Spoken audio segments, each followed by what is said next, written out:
اعوذ باللہ من الشیطان الرجیم بسم اللہ الرحمن الرحیم۔ ارجنٹ پیسے چاہیے تو اللہ کا یہ نام 71 بار پڑھ لو، اسی وقت پیسوں کا انتظام ہو جائے گا۔ ایک بار آزما کر ضرور دیکھ لینا۔ ناظرین، پیسوں کی ضرورت پڑ جائے تو آپ کو کسی کے پاس جانے کی ضرورت نہیں، کسی سے مانگنے کی ضرورت نہیں۔ 1,00,000 2,00,000 50 لاکھ جتنی بھی ضرورت ہے، بس آنکھیں بند کر کے آپ نے اللہ کا یہ نام پڑھنا شروع کر دینا ہے۔ فوری طور پر آج کے لیے غیب سے پیسوں کا انتظام ہو جائے گا۔ آج آپ کو سینے کا راز بتا رہا ہوں۔ یہ ایک ایسا وظیفہ، ایک ایسی تسبیح کا عمل ہے، اگر آپ اس نیت سے کریں کہ میرے اللہ مجھے دولت عطا کر دے، میری ساری غریبی کو ختم کر کے مجھے امیر بنا دے، ہمارے گھر میں بہت زیادہ پیسہ آ جائے، دولت آ جائے، رزق ہی رزق آ جائے، تو آپ نے کامل یقین کے ساتھ اللہ پر بھروسہ کرتے ہوئے یہ وظیفہ پڑھنا ہے۔ فوری طور پر پیسوں کا انتظام ہو جائے گا۔ بس جس بندے کو ضرورت ہے فوری طور پر یہ وظیفہ کر لے۔ اس میں دن کی بھی کوئی قید نہیں کہ آپ ہفتے کو کریں گے، پیر کو کریں گے، بدھ کو کریں گے، جس وقت بھی کریں گے، سارا دن، سارے لمحات، ہر لمحہ، ہر گھڑی اللہ کی بنائی ہوئی ہے۔ بس اس کی بارگاہ میں پڑھنے کے لیے بیٹھ جائیے۔ یہ آزمودہ عمل آپ کو بتا رہا ہوں، ایک ایسا خاص عمل کہیں سے نہیں ملے گا، کوئی نہیں بتائے گا، اس کو سمجھ لیں۔ جس کو سمجھ آ گئی وہ لاکھوں کروڑوں کا مالک بن جائے گا، فوری طور پر مالا مال ہو جائے گا۔ ناظرین، یہ اتنا مجرب، اتنا طاقتور عمل ہے کہ یہ وظیفہ پڑھتے ہی غیبی مدد کا انتظام ہونا شروع ہو جاتا ہے۔ آج اگر آپ لاکھوں کروڑوں کا مالک بننا چاہتے ہیں تو میرا رب بنا دے گا۔ آپ کے پاس جو دولت موجود ہے اس میں برکت ہوگی، اس میں اضافہ ہوگا۔ ہر طرح کی آپ کی غربت، تنگ دستی، پریشانی فوراً ختم ہو جائے گی۔ آپ فوری طور پر چند دنوں کے اندر اندر امیر ترین اور دولت مند بن جائیں گے۔ سارے رشتہ داروں سے بڑھ کر آپ کے پاس دولت ہوگی۔ یہ بات میں نہیں کہہ رہا، یہ اللہ والوں کا بتایا ہوا وظیفہ ہے۔ اسی طریقے سے انہوں نے یہ وظیفہ بتایا، اسی طریقے سے میں آگے آپ تک پہنچا رہا ہوں۔ یہ اللہ کے اسم مبارک کا وظیفہ ہے۔ یہ رزق اور دولت کے لیے بادشاہ وظیفہ ہے۔ بڑے بڑے بادشاہ، بڑے بڑے فقیر اس عمل کو کر کے بادشاہ بن گئے۔ اس لیے جو رزق اور دولت کا متلاشی ہے، کہیں اور نہ بھاگے، کسی اور کے پاس جانے کی ضرورت نہیں، کہیں سے مانگنے کی ضرورت نہیں، بس یہ زندگی کا پہلا اور آخری وظیفہ سمجھ کر کر لیں۔ جو لوگ یہ شکوہ کرتے ہیں، جو کہتے ہیں کہ ہم بڑے بڑے وظائف پڑھ پڑھ کر تھک چکے ہیں، کہیں سے کوئی فائدہ نہیں ہو رہا، آؤ آج آپ کو وہ عمل بتا رہا ہوں جو مٹی کو سونا بنانے والا عمل ہے۔ آپ کی زندگی، آپ کی نسلوں کو آباد کرنے والا عمل ہے۔ پوری زندگی آپ کے گھر سے مال و دولت ختم نہیں ہوگی، اور دولت کی جتنی بھی کمی آپ کے گھر میں ہے، اس عمل کے بعد کوئی کمی آپ کے گھر میں نہیں رہے گی۔ ان اسم مبارک کو آپ نے اسی ترتیب کے ساتھ پڑھنا ہے جس ترتیب سے میں بتا رہا ہوں۔ بس توجہ اس بات کی ضروری ہے کہ آپ نے یقین کامل اور اللہ کی ذات پر مکمل بھروسہ کرتے ہوئے اسے پڑھنا ہے۔ یہ وظیفہ پڑھتے ساتھ ہی فوراً ہاتھوں میں دولت آ جاتی ہے، رزق برستا ہے، دولت ہمیشہ کے لیے آپ کی عاشق ہو جاتی ہے۔ آپ کو اب دولت کے پیچھے بھاگنے کی ضرورت نہیں، بلکہ دولت خود آپ کا پیچھا کر کے، آپ کو تلاش کر کے آپ کے گھر آئے گی۔ یہ عمل نہ کیا تو ساری زندگی میں کچھ بھی نہیں کیا، سوائے پچھتاوے کے۔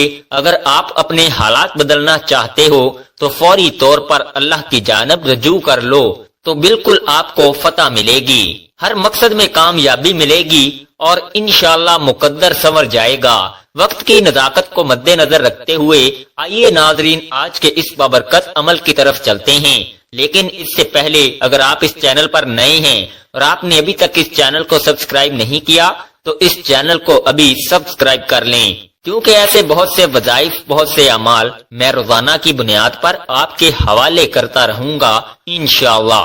ناظرین کرام، اب عمل کیا ہے؟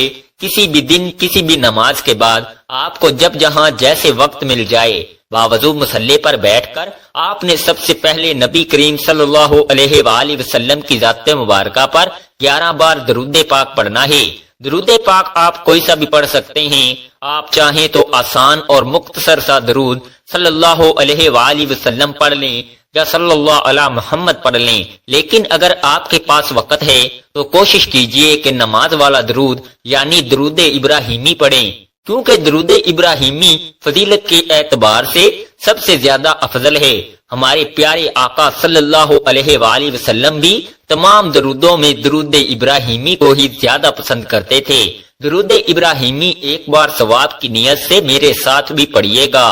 اللہم صلی علی محمد وعلی آل محمد کما صلیت علی ابراہیم وعلی آل ابراہیم انکا حمید مجید اللہم بارک علی محمد وعلی آل محمد کما بارکت علی ابراہیم وعلی آل ابراہیم انکا حمید مجید۔ 11 بار درود پاک پڑھنے کے بعد آپ نے سب سے پہلے اپنے مقصد کی نیت کرنی ہے۔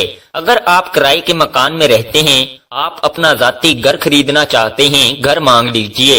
اگر آپ گاڑی چاہتے ہیں، گاڑی مانگ لیجئے۔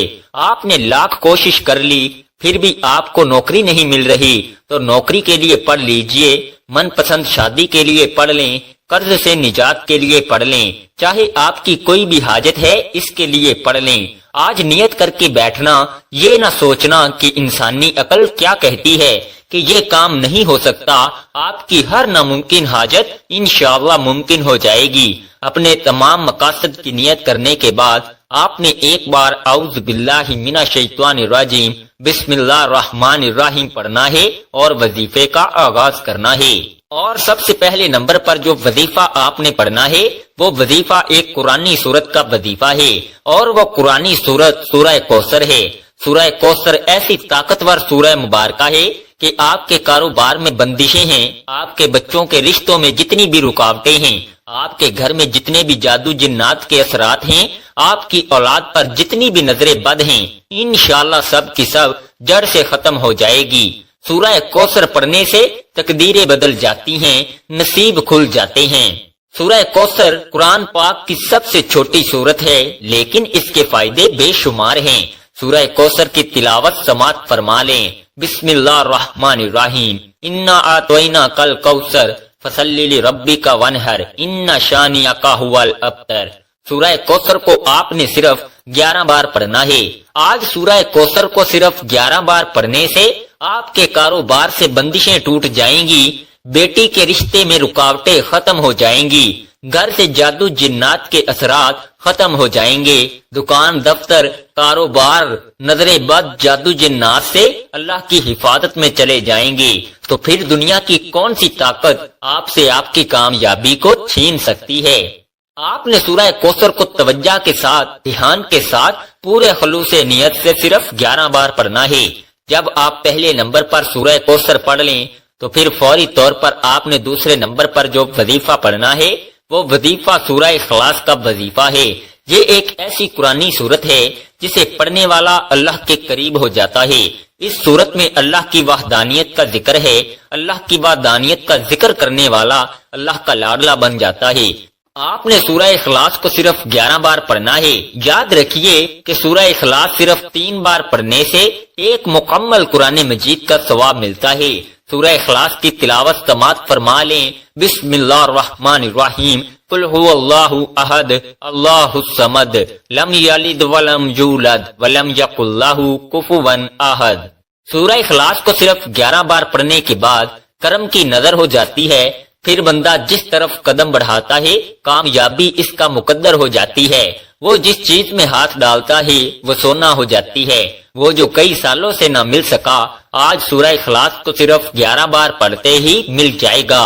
سورہ اخلاص کو پڑھنے کے بعد آج کا تیسرا اور آخری وظیفہ آپ نے پڑھنا ہے، جس کے بغیر یہ عمل نامکمل ہے، جس کے بغیر یہ وظیفہ مکمل نہیں ہو سکتا، اور یہ وظیفہ آج کے اس عمل میں ریڑھ کی ہڈی کی طرح ہے۔ یہ ایسا وظیفہ ہے جس کو پڑھتے جائیے گا، اس کے کمالات، اس کے فیوز و برکات ابھی آپ کو دیکھنے کو مل جائیں گے کہ کس قدر آپ کی زندگی میں بہار آنے والی ہے۔ اب آخر میں وہ خاص اسم پاک بتانے لگا ہوں، وہ خاص عمل بتانے لگا ہوں جس کے ذریعے آپ کی زندگی میں بہار آئے گی، جس کے ذریعے آپ کو مال و دولت ملے گی، جس کے ذریعے اللہ کا کرم آپ پر برسے گا۔ آپ نے آنکھیں بند کر کے اللہ کا ذاتی اور صفاتی نام یا اللہ یا غنیوں پڑھنا ہے۔ آپ ان دونوں ناموں کو ملا کر پڑھیں گے تو ایک شمار ہوگا۔ آپ نے کیسے پڑھنا ہے اور کتنی بار پڑھنا ہے توجہ کیجئے گا۔ یا اللہ یا غنیوں ایک بار ہو گیا، یا اللہ یا غنیوں دو بار ہو گیا، یا اللہ یا غنیوں تین بار ہو گیا۔ اس طرح سے آپ ہاتھ کی انگلیوں پر پڑھ لیں یا آپ تسبیح کے دانوں پر پڑھ لیں۔ آپ نے صرف 71 بار پڑھنا ہے۔ یہ جو وظیفہ آپ کو بتا رہا ہوں اسے بتانے اور سمجھانے میں تھوڑا وقت ضرور لگ رہا ہے، لیکن جب آپ یہ وظیفہ کرنے لگیں گے تو آپ کو بالکل بھی زیادہ وقت نہیں لگے گا۔ جب آپ یہ تینوں اعمال بتائے گئے طریقے اور ترتیب سے پڑھ لیں تو آخر میں پھر 11 بار درود پاک لازمی پڑھیے گا جو آپ نے عمل کے شروع میں پڑھا تھا۔ اب آپ کا عمل مکمل ہو گیا۔ اس وظیفے کی برکت سے اللہ پاک آپ کی تمام حاجات، تمام خواہشات، تمام نیک تمنائیں پوری فرمائے گا۔ اس وظیفے کے بعد نہ صرف آپ کو عزت ملے گی بلکہ دولت، کامیابی، شہرت بھی آپ کا مقدر بن جائے گی۔ دنیا آپ کے قدموں میں ہوگی۔ آپ نے اس وظیفے کو بتائے گئے طریقے اور ترتیب سے پڑھ لیا۔ اب رب سے انعامات لینے کا وقت ہے۔ کئی لوگ وظائف پڑھ کر اٹھ جاتے ہیں، دعا نہیں مانگتے، اور دعا سے پہلے جو سب سے اہم بات آپ نے دونوں ہاتھ جوڑ کر اپنے گناہوں کی سچی توبہ کرنی ہے۔ ہوتا کیا ہے کہ بعض اوقات انسان اپنے گناہوں کی پکڑ میں آ جاتا ہے، اور جب گناہوں کی پکڑ میں انسان آ جائے تو نہ دعائیں قبول ہوتی ہیں نہ وظیفوں کا کوئی فائدہ ہوتا ہے۔ اس لیے آپ نے اپنے گناہوں کی سچی توبہ کرنی ہے۔ سچی توبہ کرنے کے بعد رب کریم سے ہاتھ اٹھا کر ضد کر کے مانگنا شروع کر دینا ہے کہ مولا کریم آج رزق بھی چاہیے، آج دولت بھی چاہیے، آج تیرے سامنے بھکاری بن کر، فقیر بن کر بیٹھا ہوں، آج ہماری حاجت کو پورا فرما، صغیرہ اور کبیرہ گناہوں کی معافی مانگ لیجئے۔ یہ نہ ہو کہ گناہوں کی پکڑ سے پورا سال تنگ دستی کا، بربادی کا سبب بن جائے۔ سچی توبہ کرنے کے بعد ضد کر کے اپنی خواہش مانگیے۔ اب انعامات لینے کا وقت ہے، اب جھولیاں بھرنے کا وقت ہے، رب سے اپنی ہر بات منوانے کا وقت ہے۔ ضد کر کے مانگیے، میرا رب 70 ماؤں سے زیادہ پیار کرتا ہے، اتنا نوازے گا کہ آپ کو سمجھ ہی نہیں آئے گی کہ یہ رزق، یہ مال و دولت کہاں سے آ رہا ہے۔ اللہ آپ کو بہتر نہیں بہترین سے نوازے گا انشاءاللہ۔ دعا ہے کہ رب کریم میرا سنانا اور آپ کا سننا اپنی پاک بارگاہ الہی میں قبول و منظور فرمائے۔ ناظرین، اپنے رزق میں برکت، وسعت اور کشادگی کے لیے اللہ تعالیٰ کے 99 ناموں میں سے کوئی ایک نام کمنٹ سیکشن میں ضرور لکھیے گا۔ اللہ تعالیٰ ہم سب کا حامی و ناصر ہو، آمین۔ السلام علیکم ورحمۃ اللہ وبرکاتہ۔